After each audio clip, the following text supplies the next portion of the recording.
મારા માટે આ બાળકો બધું જ છે. મારી માટે જીવવાનું કારણ છે આ બાળકો. મારા શ્વાસ છે આ બાળકો. ઘણા બધા લોકોને એવું થાય તમારા બાળકો નથી તો હું બહુ પ્રેમથી 260 છે અને હજી વધવાના છે અને મારી તૈયારી છે. અને કદાચ મારે એક સંતાન હોત ને તો મારું માતૃત્વ એકમાં બંધાઈ જાય તો સ્વાર્થી માં હોત. અત્યારે હું 260 બાળકોની મજા નહીં મારું. બની શકે કે ઈશ્વરે મારામાં મને એટલે માનવ બનાવી હોય કે મારું કરુણાનું, મારી પ્રેમનું, મારી હૂંફનું, મારા સ્પર્શનું વર્તુળ એને એટલું મોટું લાગ્યું હોય કે નેહલને આ એક બાળકમાં ન સીમિત કરે. નેહલ માટે તો આટલા બધા બાળકો છે, એના હાથ આજાન બાહુ છે કે જે બધાને સમાવી શકે એમ છે. તો મને બહુ આનંદ છે કે મારી પાસે આટલા બધા બાળકો છે ને હજી મારે ઘણા થવાના છે. હું સવારે ઉઠું છું કે ક્યાંય પણ જાઉં છું, હું કોઈ પણ વ્યક્તિને જોઉં છું તો હું હજી તો અમે સ્વિચની જેમ, કેસેટની જેમ હું શરૂ થઈ જાઉં. તમારી પાસે કશુંક જો વધારાનું હોય તો તમે મારા બાળકો માટે કંઈ કરી શકતા હોય. કે ઈશ્વર સુધી પહોંચવાનો નાનામાં નાનો અને ટૂંકામાં ટૂંકો રસ્તો કોઈના હૃદયને રાજી કરીને જ, કોઈને સુખી કરીને જ છે. ઈશ્વરને રાજી કરવો છે તો 10 લોકોને રાજી કરો, એની મેળે થઈ જશે. હું ઉપરવાળાને કહું કે જો ક્યારેક દીવા થાય કે ન થાય, માળા થાય કે ન થાય, પણ આ એકાદ બાળકનું આંસુ લૂછી દઉં, એકાદ માને ભેટવામાં એને હું એવી રીતે ભરડું કે એના ગળે આવેલું ડૂમું બહાર લાવી શકે તો તું રાજી થયો, એની મને પૂરેપૂરી ખાતરી છે. ઉપરવાળા મારા ધબકારા હજી ચાલુ રાખ્યા છે એનું કારણ એ છે કે આ બાળકો માટે મારે હજી કશું કરવાનું બાકી છે.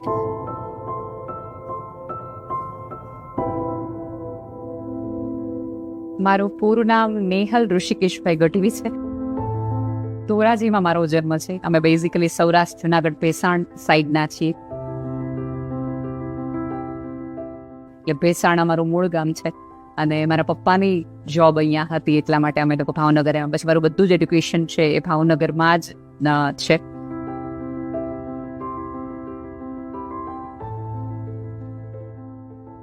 સેન્ટ મેરીઝમાં મેં મારું સ્કૂલિંગ છે.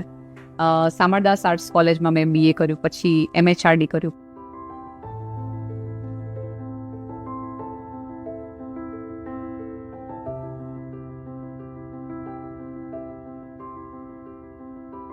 આ સંસ્થામાં જ કોલેજ ચાલે છે કે આવા બાળકોને કેવી રીતે ભણાવવા, એના શિક્ષક કેવી રીતે બનાવવા.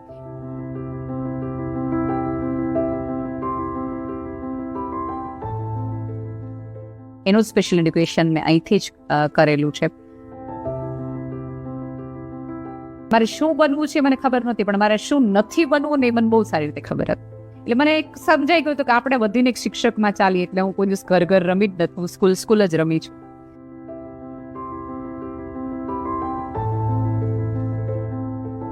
પર્સનલ લેવલે એક એવું હતું કે મારા મામા છે એ મનબુદ્ધિના છે. તો બિંગ અ વુમન મને ખબર છે કે તમારા ઘરની અંદર એક બાળક આવું હોય તો તમારા ટાઈમ ટેબલોથી લઈ, તમારા ભવિષ્યના પ્લાનથી લઈ, તમારે પાડોશમાં કયું ઘર લેવુંથી લઈ બધું ફરક પડે. કારણ કે તમારે આવું બાળક હોય તો તમને કોઈ ભાડે ઘર આપવા રેડી. આજે 2024ની આ સ્થિતિ છે કે જો તમારું બાળક એવું હોય કે ડિઝેબલ હોય કે કંઈ પણ પ્રકારની દિવ્યાંગતા ધરાવતો હોય તો લોકો જ્યાં પસંદ નથી કરતા, કારણ કે લોકો એવું જ માને છે કે આ ન્યુસન્સ ક્રિએટ કરશે એટલે ભાડે ઘર નથી અપાતા.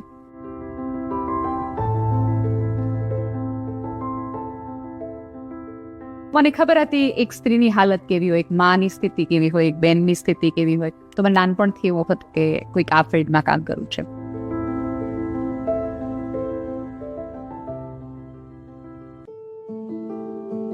હું અહીંયા એક શિક્ષક છું.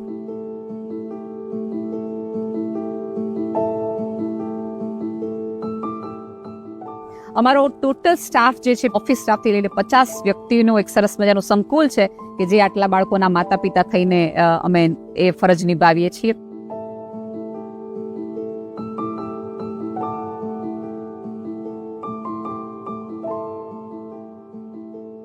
તો હું ઈચ્છતી હતી કે આ બાળકો થોડા ન્યૂ નોર્મલ લાઈફ જીવતા થઈ શકે.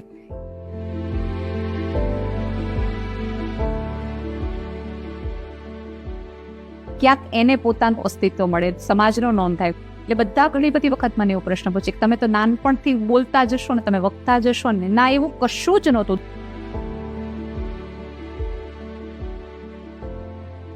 હું એટલી એવરેજ સ્ટુડન્ટ હતી અને છું. ક્યારેય મારા સ્કૂલના કોઈ શિક્ષકોને એવું યાદ નહીં હોય કે નેહલ ગઢવી કોણ હતી. સાવ સામાન્ય 2 ચોટલાવાળી છોકરી કોક હશે.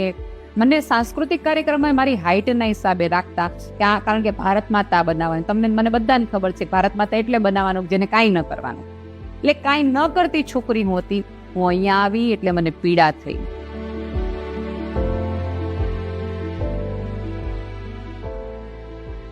સમાજનું તો ધ્યાન જ નથી લોકોને આના તરફ. પછી હું સ્ટેજ ઉપર ગઈ અને ત્યારે મને ખબર પડી કે હેલોજન લાઇટનો આટલો બધો પ્રકાશ મારી ઉપર છે એટલો નહીં. આ ઓડિયન્સમાં બેઠેલા 800 લોકોની 1600 નજર મારા ઉપર છે. પછી મને એમ થયું કે 1600 નજરને એમ કહું કે ત્યાં ડાબી બાજુ જોવો ને, એક ખૂણો છે કે જેને હજી સુધી પ્રકાશ નથી મળ્યો, જેને હજી સુધી ઓળખ નથી મળી. ને ધીમે ધીમે ધીમે લોકોને હું મારા બાળકો તરફ લાવતી ગઈ.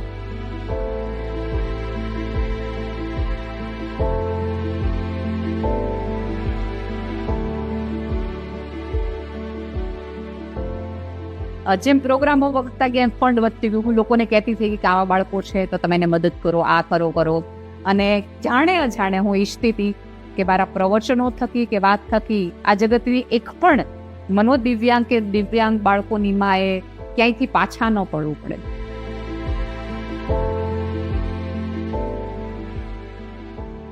એ સમાજમાં પોતાની અવાજ રજૂ કરી શકે કે કઈ વાંધો નહીં, આ કર્મોનો જવાબ નથી, કોઈ ભૂલ છે કુદરતની કે જે કયો એના હિસાબે. અને મારે સમાજને પણ એક એવો ઇમોશનલી સેનેટાઇઝ કરવો તો કે ઈશ્વરે આ 8 અબજની વસ્તીમાં આટલા મુઠ્ઠીભર લોકો આવા બનાવ્યા છે.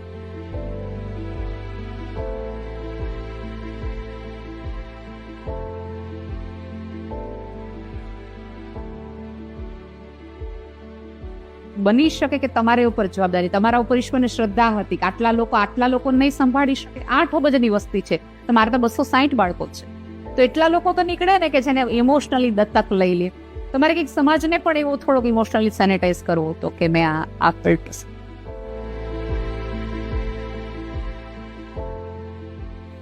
અંકુર સ્કૂલ છે એ મનોદિવ્યાંગ બાળકો કે જેને સાદી ભાષામાં લોકો મંદબુદ્ધિના કે મેન્ટલી રિટાર્ડેડ કે ઇન્ટેલેક્ચ્યુઅલ ડિસેબિલિટી આવા શબ્દ પ્રયોગથી એમને બોલાવતા હોય છે.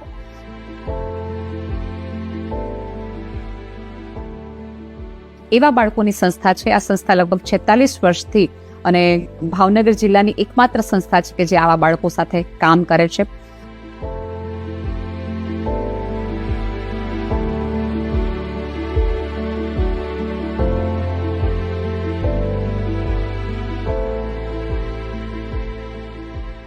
અહીંયા અમે ટોટલી ફ્રી એજ્યુકેશન છે, એની તાલીમ, એની થેરાપી, એની દવા, એની મેડિકેશન, એના યુનિફોર્મ, એનું આવવા જવાનું, લઈ જવાનું. એટલે એક સ્પેશિયલ એડ્યુકેશન. એટલે કે અમેરિકામાં પણ જો ભણાવાતું હોય ને કોઈક નવી શોધ થઈ હોય તો એ શોધને પણ અમે, એટલે તમે જોયું હશે કે ઇન્ફોર્મેશન ટેકનોલોજીનો પણ ઉપયોગ કરીને અમારે એક ટ્રસ્ટી છે ધંધુકિયા સાહેબ, એને બહુ જ એવું છે કે AI દ્વારા કે ઇન્ફોર્મેશન ટેકનોલોજી દ્વારા મેક્સિમમ આ બાળકોને આપણે ઉપયોગી કરી શકીએ.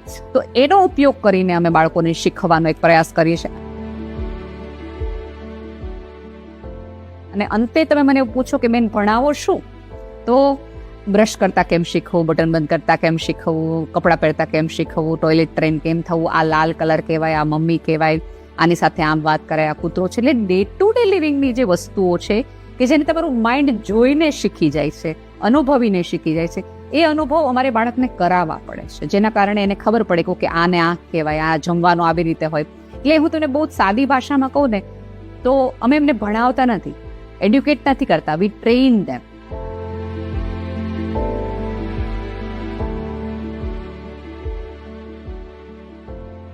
આજે હું તમને એક નવા શિક્ષકને મેળવીશ કે જેમનું નામ હરદીપભાઈ છે. હરદીપભાઈની ઓળખાણ હંમેશા મને કરાવી એટલા ગમતે છે કારણ કે આપણે બધાને લોકોને એવું માનીએ છીએ કે સ્ત્રીઓ હોય ને એ જ સારી શિક્ષક બને, પુરુષો છે બહુ સારા બાળકો સાથે કામ ન કરી શકે ઇમોશનલી. હરદીપભાઈની બેસ્ટ ક્વોલિટી છે કે ગમે એવું હાઈપર બાળક, તમે વિશ્વનું કોઈ પણ બાળક જેને સમાજે સ્વીકાર્યું ન હોય તોફાનના કારણે તમે હરદીપભાઈને બાળક આપી દો, તમે જોઈ શકશો કે 1-2 દિવસની અંદર બાળક છે હરદીપભાઈ સ્ટેબલ થઈ ગયું હશે. એટલે આઈ ઓલવેઝ એડમાયર કે અઘરામાં અઘરા બાળકોને હેન્ડલ કરવા છે, હરદીપભાઈ પાસે લઈ જાઓ. અત્યારે એ સ્માર્ટ બોર્ડની એક્ટિવિટીઝ બાળકો પાસે કરાવી રહ્યા. આ ટ્રેનિંગનો પાર્ટ આખો છે. જે બાળકો થોડું ઘણું લખી વાંચી શકે છે એને અમે એવી પણ તાલીમ આપીએ કે જેને ક ખ ગ નોર્મલ એજ્યુકેશન તરફ થોડા ઘણા લઈ જઈએ.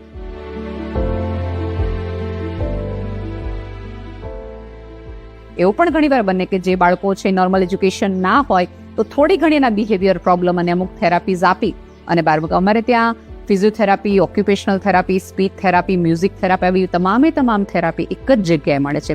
જે થેરાપી કદાચ બહાર તમે જાઓ તો હજારોની કિંમત થાય, એ બધું જ અમે ફ્રીમાં આપવામાં આવે છે.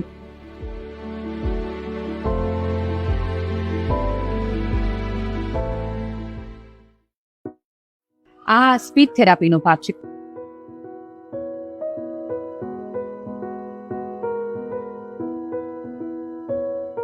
મનોદિવ્યાંગ બાળકોને સમાજ ક્યારેક એક્સેપ્ટ એટલા માટે નથી કરતો કારણ કે બોલી શકતું નથી, પોતાને એક્સપ્રેસ કરી શકતું નથી. તો મારો પૂરો પ્રયત્ન છે કે એને ભાષાનો વિકાસ થાય એની માટે કૃષ્ણાબેન છે સ્પીચ થેરાપી આપે છે, જેથી કરીને સમાજ એને એક્સેપ્ટ કરી શકે કે મને ભૂખ લાગી છે, મને આ તકલીફ થાય છે, આવું બોલતા શીખી શકે એની માટે સ્પીચ થેરાપી. ત્યારે બાળકના મસલ્સ એટલે ક્યાંક એવું નથી ને કે બાળકોના મસલ્સ એટલા ટાઈટ છે જેના હિસાબે બોલી શકતો નથી, એટલે બેન એનું મસાજ કરી રહેશે. કોઈ ફેશિયલનો ભાગ નથી, એને મસાજ કરશે જેથી કરીને પપ્પા કેમ બોલવા, માં કેમ બોલવું, ક કેમ બોલવું, ખ કેમ બોલવું, એવા જે વિવિધ પ્રકારના શબ્દો છે એનું પ્રોનાઉન્સિએશન કરવામાં જો એના મસલ્સની તકલીફ હોય તો એ બેન કરી રહ્યા.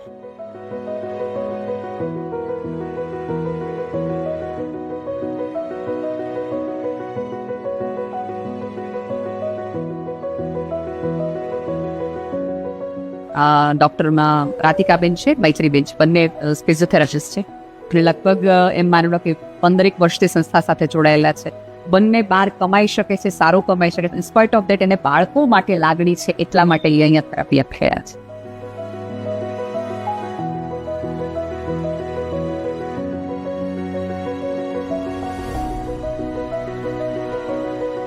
અને તમને બધાને ખબર હશે કે સૌથી વધુ મોંઘી થેરાપી ફિઝિયોથેરાપી. એક સેશનના 300 થી 400 રૂપિયા, 500 રૂપિયા હોય. જ્યાં સુધી બેનને એવું લાગે કે બાળકને જરૂર છે ત્યાં સુધી આપણે આ સેશન્સ આપશું. અને એટલે એવું નથી કે મિડલ ક્લાસ, અપર મિડલ ક્લાસને પણ ન પહોંચે. કારણ કે હું તમને એમ કહું કે 2 મહિના કરાવવાની તો તમે બાળક પાછળ ખર્ચ કરશો, પણ હું એમ કહું કે 15 વર્ષ કરાવવાની તો તમને એવું થાય કે ભાઈ એ બહુ વધુ પડતું થયું. એટલા માટે અમે આ બધી જ થેરાપી એક જ જગ્યાએ રાખી કે physiotherapy, speech therapy, occupational therapy, આ બધી જ થેરાપી આપણે બધી જ ફ્રીમાં આપીએ છીએ. અને જ્યારે સાધનોની બેનને જરૂર પડે ત્યારે બધા જ પ્રકારના સાધનો આપણે દાનથી મેળવતા આપીએ છીએ.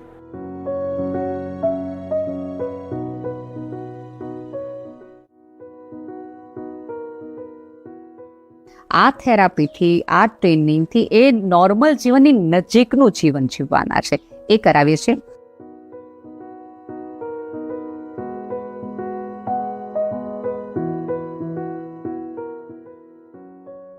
આખી સ્કૂલની વિઝિટ કરતી વખતે એવું અમે જોયું કે ઘણી બધી એવી થેરાપીઝ છે કે જે નોર્મલ લોકો પણ અફોર્ડ ના કરી શકે. તો આખી સંસ્થા છે એનું ફાઇનાન્સનું મેનેજમેન્ટ કઈ રીતે થાય છે અને આખી સંસ્થાનું ફાઇનાન્સ કઈ રીતે આવે છે? અંકુર સ્કૂલ ટોટલી દાતા ઉપર ડિપેન્ડન્ટ છે, દાતાથી થકી જ ચાલે છે. અમારે જુદી જુદી એરિયામાંથી, દાખલા કે બોમ્બે છે, ફોરેનથી છે, એ દાતાઓ અમને ફાઇનાન્સ આપે છે અને એની ઉપરથી આ સંસ્થા ચાલે છે. ઉપરાંત અમારે એટીજી, પેરા, CSR આ બધા જ સર્ટિફિકેટો અવેલેબલ છે. એની હિસાબે અમને ફંડ પણ હવે ઉપલબ્ધ છે. કોરોના વખતે અમને બહુ પ્રશ્ન આવ્યા હતા કે ભાઈ બધા દાતાએ હોસ્પિટલમાં ફંડ ડાયવર્ટ કર્યું હતું, ત્યારે અમને બહુ મુશ્કેલી થઈ હતી, પણ ચાલે છે હવે. અને સંસ્થાઓમાં નિયલબેન જેવા છે અમારી સાથે, એટલે અમને ખૂબ પરફેક્ટ. 18 થી 20 વર્ષ એને અમે કૌશલ્યની તાલીમ આપે, કોઈક એવી સ્કિલ શીખવીએ જેના કારણે પગભર થઈ જાય.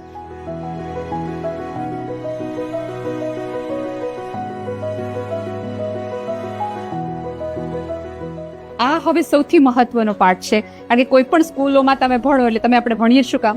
આપણા પગભર થવા માટે, કમાવા માટે. તો તમને સહેજે એવું થાય કે 3 વર્ષનું જે બાળક મૂક્યું 18-20 વર્ષ સુધી તમે સ્કૂલમાં રાખ્યું તો બાળકમાં ફરક શું પડ્યો? તો અમારે આ બાળકોને કશું કામ આપવું તો પગભર કરવાતા, કારણ કે કેવું છે કે એ કમાતા હશે તો પોતાના પગ પર ઊભા રહી શકશે. એટલે એની માટે અમે સ્કિલ્ડ એને શીખવાડી. અને હવે બધી તમે જે દિવાળી રિલેટેડ જે ક્રાફ્ટ છે એ બધું છે.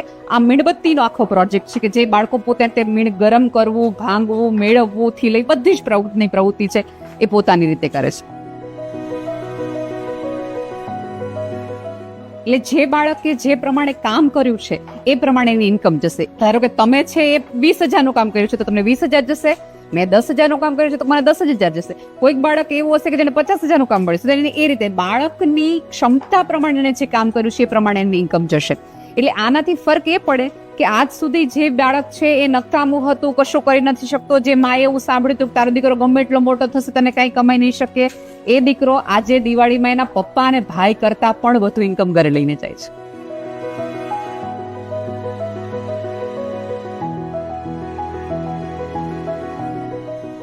મિકેનિકલ વર્ક છે ને એ બધા બાળકો બહુ જ સરસ કરે, પણ જ્યાં પોતાની સૂઝ વાપરવાની હોય ત્યાં એને કોઈક બીજા માઇન્ડની જરૂર પડે કે જ્યાં શિક્ષક એને મદદરૂપ થાય.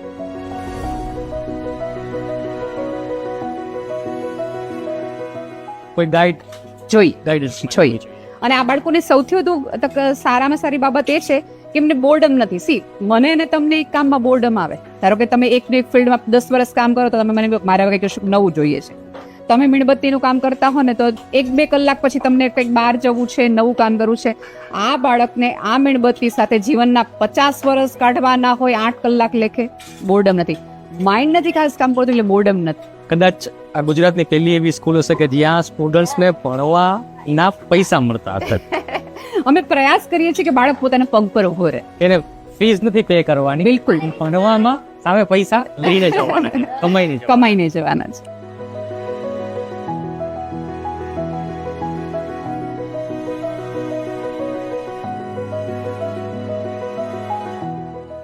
વીસ થી 45 વર્ષ સુધીના તમામે તમામ બાળકોએ કમાવાનું છે, ભણવાનું નથી. કોઈ જ તાલીમ નહીં આપવામાં, કશું નહીં કરવામાં આવે. એમને કમાવા વાળી પ્રવૃત્તિ તરફ જવાની. હું તમને સાવ સાદી ભાષામાં કહું તો આ કાંઈક એવી સંસ્થા છે કે બાળકને તમે મૂકો તો બ્રશ કરવાથી લઈ રાત્રે સુવા સુધીની પથારીની અને પૈસા કેમ કમાવાની શ્યોરિટી સાથેની કદાચ આ કે તમે અહીંયા મૂકશો તમારું બાળક કમાતું તો થશે તે એટલી અમે ખાતરી આપીએ છીએ.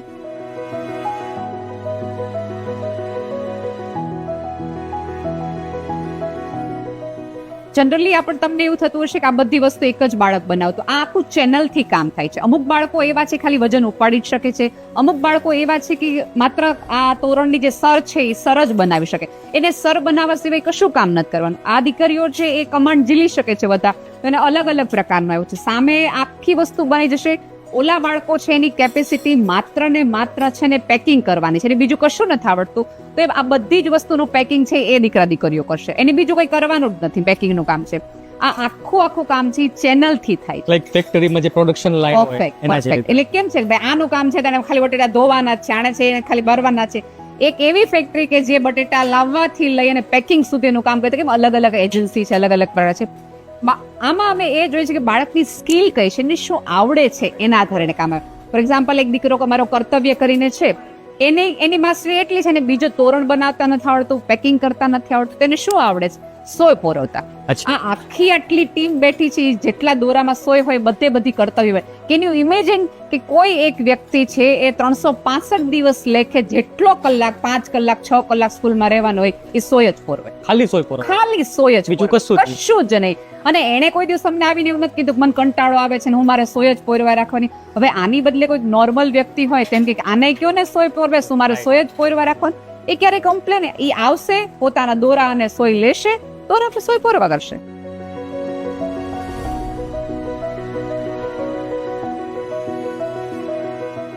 પૈસા આવે ને તો તારે શું કરવું છે? કોની માટે સાડી લેવી છે તારે? મમ્મી માટે તારે સાડી લેવી છે. અરે વાહ. અને મને બહુ ટેન્શન થાય છે, આ બધું નહીં વેચાય તો આપણે શું કરશું? મને બહુ ચિંતા થાય છે. નો કરું ચિંતા. નહીં. Thank you so much. તે ભગવાનને કહી દીધું છે ને કે બધું વેચાઈ જાય આપણું? મેં કીધું છે. અરે વાહ મારા દીકરા, તો વાંધો નહીં. અરે વાહ મારા દીકરા, કેટલું સરસ. ચાલો બધું આપણે જાણકારી. એ મારા દીકરો વેરી નાઇસ. હવે એવું બને કદાચ આપણા દીકરીઓ લાખો કરોડો કમાતા હોય અને ક્યાંક રહેતા હોય તો મા બાપને ભૂલી જતા હોય, પોતાના ફ્રેન્ડ્સ માટે, પોતાના મી ટાઈમ માટે વસ્તુ. કેન યુ ઇમેજિન આ અમારી દીકરી છે એ મનોદિવ્યાંગ તો છે પણ એને ઓછું દેખાય છે. એ છેલ્લા 2 મહિનાથી એવું કીધા રાખે છે કે આ વખતે જે પૈસા આવશે એમાં મારે મારી મમ્મી માટે સાડી લેવી છે. હા મારા દીકરા, એ માં દીકરા, thank you so much. No લો ટેન્શન, તે કીધું એટલે ટેન્શન નો લો.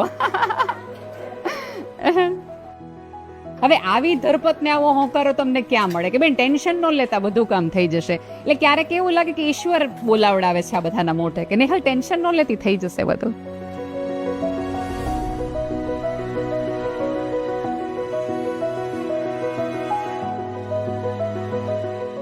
આમ છે ને અમારે ઉપર પતરા છે એટલે ગરમીની તકલીફ થાય, બરાબર. અને અમારે પ્રોડક્શન જ્યારે ઓર્ડર્સ ને એવું બધું હોય ત્યારે સમય વધુ જોઈએ, તો આપણે બાળકોને એસીમાં ને એવા કમ્ફર્ટ ઝોનમાં રાખે, કારણ કે એને એ નથી ખબર પડતી કે મને ગરમી થાય છે ને એટલે મને કામ કરવું મજા નથી આવતી. એટલે ક્યારેક એ બહુ બિહેવિયર પ્રોબ્લેમ કરે, કપડાને તકલીફ ને એવું કરે. એટલે એસી છે તે કુલિંગ મગજથી કામ કરી શકે. અને સૌથી મજાની વસ્તુ એ છે, ફોર એક્ઝામ્પલ તમે કોઈ ફેક્ટરીમાં કામ કરતા હોય નોર્મલ વ્યક્તિ અને મોટો ઓર્ડર હોય તો એ તરત તમને ઘડિયાળ દેખાડે કે સાહેબ તમારે ભલે ગમે એટલા મોટા ઓર્ડર હોય, મારા 5:30 થઈ ગયા છે એટલે હું વહી જઈશ.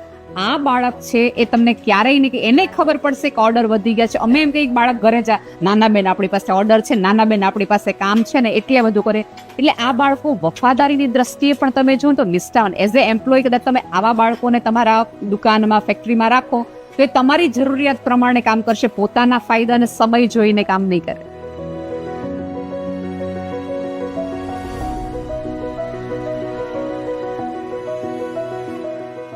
વાહ વાહ વાહ, મને બહુ મસ્ત માં દીકરા. અરે વાહ મારિયા, મસ્ત કર્યું મારા વાલા તે. હા ચલો હું જાઉં હવે. જો આજે બહુ ઓર્ડર છે, મુંબઈ માલ મોકલવાનો છે. ક્યાં મોકલવાનો છે? બરાબર. એટલે બધું સરસ બનાવજો, કારણ કે આટલા બધા પછી ત્યાંથી પૈસા આવવાના છે. હા માં, વાહ જય શ્રી વાહ, મસ્ત બન્યો બેટા માથી. બાય માં દીકરા, bye bye bye bye bye. All the best. Thank you. By.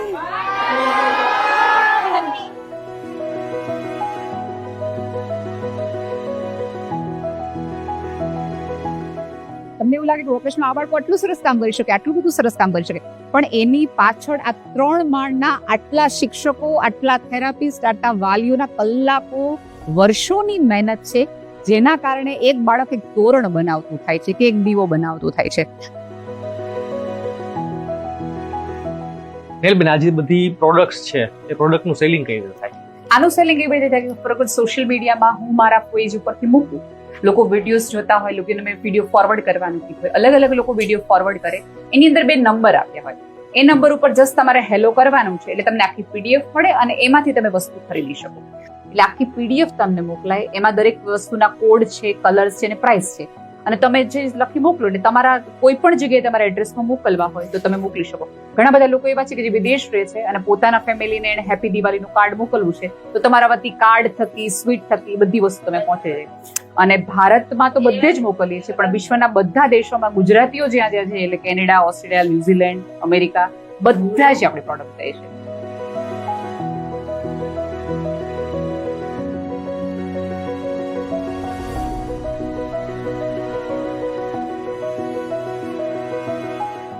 અને તમે કોઈ પણ પ્રોડક્ટ જોશો ને તો તમને એવું નહીં લાગે કે આ બાળકો બિચારા છે એટલે લેવું પડે. દયાથી નહીં, એ બાળકની કલાને તમે વધાવી શકો, એનામાં જે આવડત છે એને એપ્રિશિએટ થાય ને એવી જ પ્રોડક્ટ છે. ક્વોલિટીમાં કોમ્પ્રોમાઇઝ? બિલકુલ ક્વોલિટીમાં કોમ્પ્રોમાઇઝ છે. અને એક વસ્તુ સારું એ છે કે તમે બહારથી લાવેલું તોરણ હોય ને તો એનું જે કામકાજ છે એ બહુ જ ઢીલું ને એવું હોય. આ બાળક બહુ જ ગુસ્સાવાળો અને ફ્રસ્ટ્રેટેડ વ્યક્તિ, એટલે ક્યારેક એવી ગાંઠ મારે ને કે ઉકલતા તમને બહુ જ વાર તમારે કાપવું જ પડે. હવે એની આમ જુઓ તો આ તકલીફ છે, એ તકલીફનો અમે ઉપયોગ કર્યો. અમારા ઘણા બધા બાળકો છે જેને બીજું કઈ કામ નથી, પણ એટલા બધા ગુસ્સાવાળા છે તો અમે એની પાસે ખાલી મીણ જ તોડાવીએ છીએ. કારણ કે એના પ્લસ પોઈન્ટમાં એનો જે ગુસ્સો છે હથોડી મારવાનો, એ મીણ ઉપર એક જ વખત થાય ને તૂટી જાય. એટલે જેની માટે પ્રોબ્લેમ છે એ અમારી માટે સ્કિલ સાબિત થાય છે.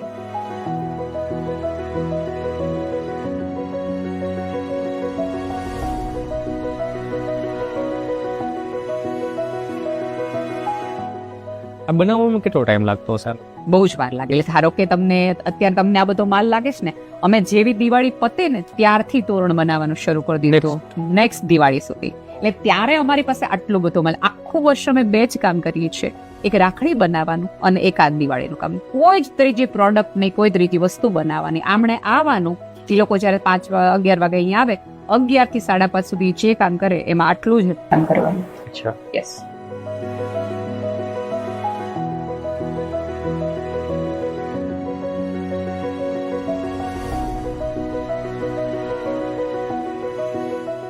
અને અમે લોકોને રિક્વેસ્ટ કરતા હોઈએ છીએ કે દિવાળીમાં તમારે અમુક વસ્તુની જરૂર પડવાની જ છે.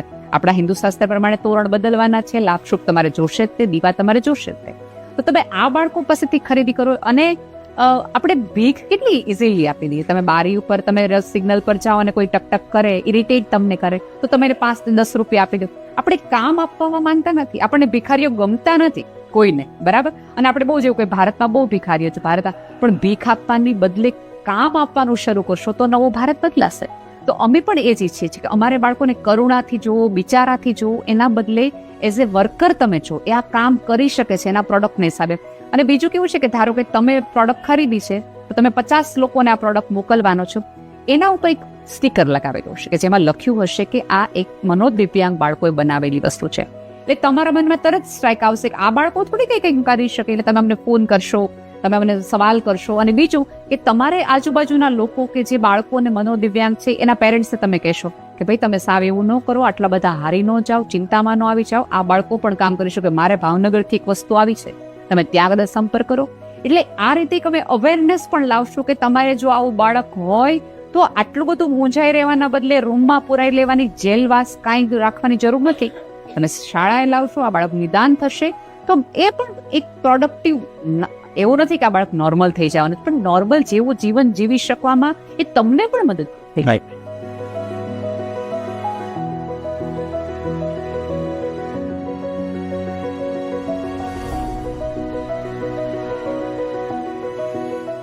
એટલે આ રીતે તમે જોશો એક સામાજિક બદલાવ પણ આવશે. આ માત્ર એક બાળકને ખરીદી કરવાનું કે એને મદદ કરવાનું નથી, એક સોશિયલ બિહેવિયરમાં પણ ચેન્જ આવશે. ટોટલ આપણી પાસે કેટલી પ્રોડક્ટ્સ છે અત્યારે? આપણે તો પાસે જોઈએ તોરણની ડિઝાઇન લગભગ 30 જેટલી છે, પોટલીની ડિઝાઇન લગભગ 12 જેટલી છે, દીવાની ડિઝાઇન છે એ લગભગ એમ માનો 50 જેટલી છે. માત્ર લાભશુભની ડિઝાઇન છે ને એ આપણી પાસે લગભગ 60 જેટલી છે. એટલે બાળકની જેવી ક્વોલિટી, એની જેવી ક્ષમતા એ પ્રમાણેની અમે ડિઝાઇન બનાવી. ઘણા લોકો અમને એવું કે તમે આ કલર વાપરતા હોય તો તમે આવી ડિઝાઇન વાપરતા હોય, પણ જે વસ્તુ અમારા બાળકો નથી બનાવી શકતા એ ડિઝાઇન અમે નહીં કરી. અને અમારી ડિઝાઇન યુનિક એટલા માટે છે કે આ બાળકની જે ક્ષમતા છે ને એ પ્રમાણે અમે ડિઝાઇન કરી છે. બજારમાં વેચાય છે એના આધારે નહીં, એને જે આવડે છે એ પ્રમાણે અમે કર્યું. હા, અમે એમાં એટલું ધ્યાન રાખીએ કે બજારમાં અત્યારે જે ટ્રેન્ડ છે, જે કલર છે એનું અમે ચોક્કસ ધ્યાન રાખીએ, કારણ કે તો જ તમે માર્કેટમાં ટકી શકો. કારણ કે આ બાળકે કોમ્પિટિશન કોની યારે કરવાની છે? નોર્મલ વ્યક્તિઓની પ્રોડક્ટ સાથે. તો અમારે એ પણ જોવાનું છે કે અત્યારે આ કલર વધુ ચાલે છે, પણ એ બાળકને એ કલર બોલતા આવડે છે, એ કલર ઓળખતા આવડે છે, અને એ પ્રમાણની ડિઝાઇન, બહુ સિમ્પલ ડિઝાઇનો હશે. અમે રો મટીરિયલ બેસ્ટ વાપરીએ, એટલે જેથી કરીને બાળક ખાલી જોડશે ને તો એને જોડવું હોય તે સુંદર લાગે.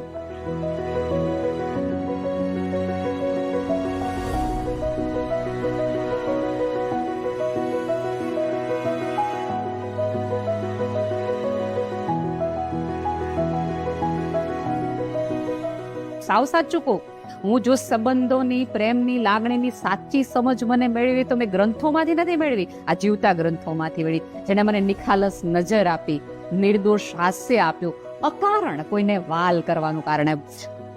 વાલથી કારણ સાથે તો આપણે બધા એકબીજાને વાલ કરી, કોઈ કારણ વગર કોઈક તમને ગમવા લાગે, આશય વગર કશું તમારે તમારી પાસે જોતું નથી. હું સ્પર્શ આ બાળકો પાસેથી શીખી. આપણા બધા સ્પર્શની અંદર ક્યાંક ને ક્યાંક કોઈ બીજા મોટિવ છે. કોઈ કારણ વગર તમે કોઈને ભેટી શકો, કોઈ કારણ વગર તમે કોઈને હસી શકો. સાહેબ, હું રડતી હોઉં અને જોઈને મારું બાળક રડે અને મારા પર્સમાંથી પૈસા લાવીને ચોકીદારને એમ કે કાદુવાળી ચા લેતા આવજો બેન હાટું, અને વાત તો હવે શરૂ થાય છે, તમે લેતા તો આવજો પણ તમે ચા પીતા આવજો. સાહેબ, આ બાળકને ખબર પડે છે કે એકલા કશું ન શીખાય. અમારા બાળકોને કદાચ બ્રશ કરવાનું શીખવાડવું પડતું હશે, ટોયલેટ ટ્રેન કરવાનું શીખવાડતું હશે, કે આ લાલ કલર કહેવાય એવું શીખવાડવું પડતું હશે, પણ એક બાળક ટિફિન ન લાવ્યું હોય તો આપણે અડધી રોટલી આપવાની હોય એ શેરિંગ અમારે નથી શીખવાડવું પડતું. પણ તકલીફ એ છે કે આપણે લાગણીઓની ખાસ જરૂર છે નહીં. આપણે બુદ્ધિથી એટલા બધા ત્રસ્ત થઈ ગયેલા માણસો છીએ, અને હાઇટ ઓફ ઇટી કે આ પૃથ્વીના કોઈ પણ ખૂણાના કોઈ પણ વ્યક્તિને તાટકમાંથી બેસાડીને તમે એને પૂછો ને કે તને શું જોઈએ છે, તો જોઈએ છે પ્રેમ, જોઈએ છે લાગણી, જોઈએ છે સ્વીકાર. આપણી પાસે તકલીફ છે કે મારે જોઈએ છે, આપવું નથી. અને આ જગતનો સાદો નિયમ છે કે આપવો નહીં મળે.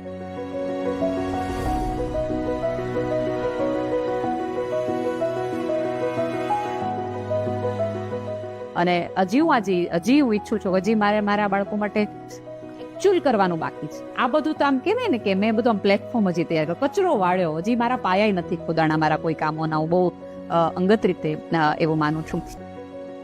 હવે કોઈ એવા દેવસ્થાને કે કોઈ પણ એવા શ્રદ્ધા કે આસ્થાના ઠેકાણે જાઓ તો મારી પહેલી પ્રાર્થના એ કહેવાય કે હું મરું એ પહેલા બાળકોનું ઘર કરીને મરું. હું ઈચ્છું છું કે હું પૃથ્વી પરથી શ્વાસ લઈ, મારા છેલ્લા શ્વાસ હોય ને એ ધરપત ના હોય કે હું આટલા બાળકોનું ઘર રહીને, અને હું ઉપર વળીને કોલર ઊંચા કરીને કહેવા માંગુ છે કે તે મને અમથી નહોતી મોકલ્યો, આપણે ફેરો વસૂલ કરીને આવ્યા છીએ બોસ.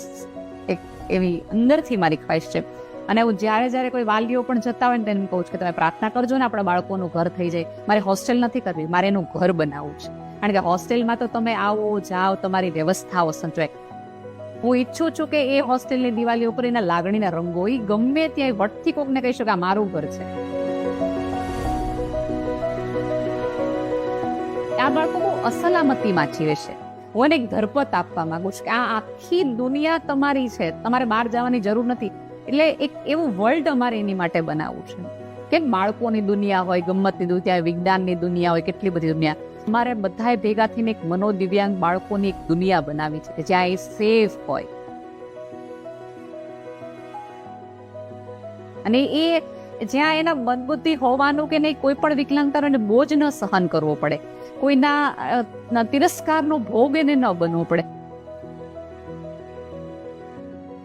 240-50 બાળકો અત્યારે તાલીમ લઈ રહ્યા છે, પણ સૌરાષ્ટ્રની અંદર આવા બાળકો માટે હોસ્ટેલ નથી.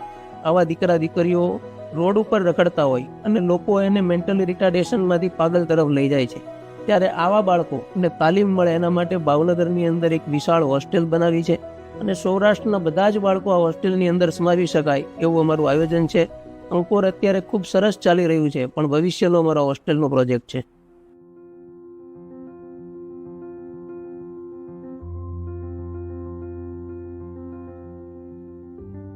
આ સંસ્થા સંપૂર્ણપણે દાન પર ચાલતી સંસ્થાઓ છે. અલગ અલગ દાતાઓ છે એના દાન આવ્યા રાખે છે.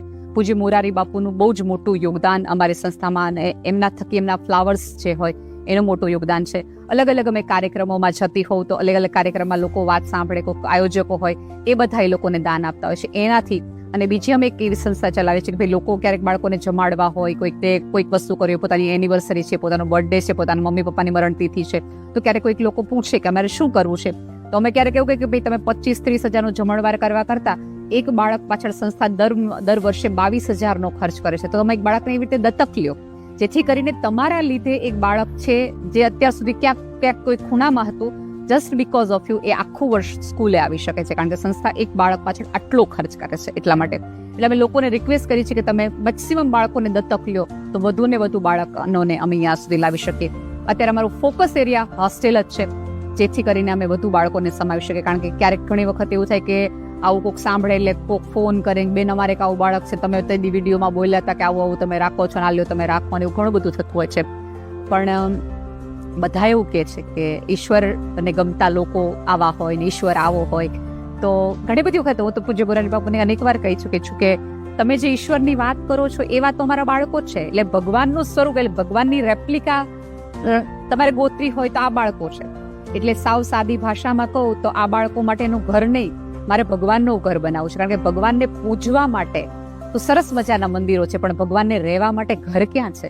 એટલા માટે તો આ બાળકો માટેનું ઘર, એટલે કે એવું નામ આપવું જોઈએ કે ભગવાનનું ઘર અમારે બનાવવું છે.